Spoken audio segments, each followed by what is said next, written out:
question 6. What question 6 is asking us is, what is our uniform load?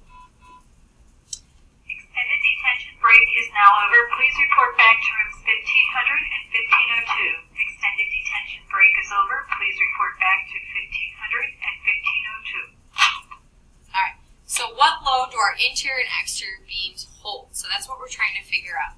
So with that equation that we just learned in our background knowledge is our uniform beam load. Let's write down this equation, you're going to need it, equals roof load times by tributary width. Okay? So we know our roof load is 47 pounds per square foot. We learned that back in question 4. Okay, let's make a note. Question 4. Alright, so now we have to figure out the tributary width of our exterior beams and interior beams. Okay, so here's our diagram that is given to you on your activity. Okay, here's your activity. I'm going to turn off the projector so that it's a little bit easier to see when I draw. Okay, so first thing that we need to identify, so this is my A, B, is which beams are interior and which beams are exterior. So, exterior beams, they do not have a beam on both sides. That would be B1 and B2. Make sure those are the correct B's. Yep. So, exterior beams equals B1 and B2.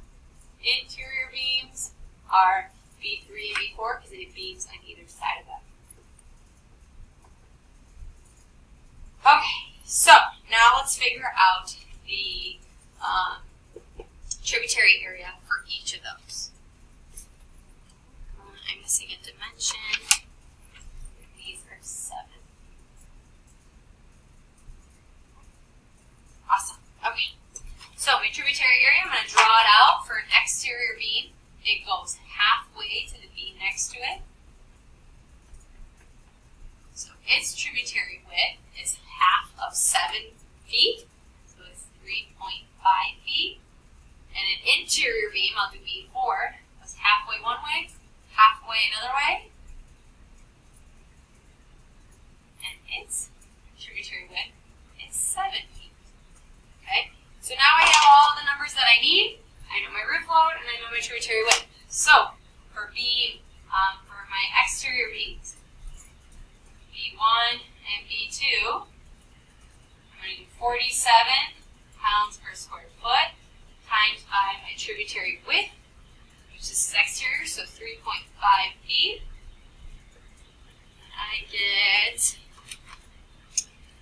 164.5 pounds per foot. Do my interior beams, which is B3 and B4, 47 pounds per square foot times by 7 feet equals 329 pounds per square foot. Put a big rectangle around both of those. Now we know our uniform loads on our beams. And that's question 6.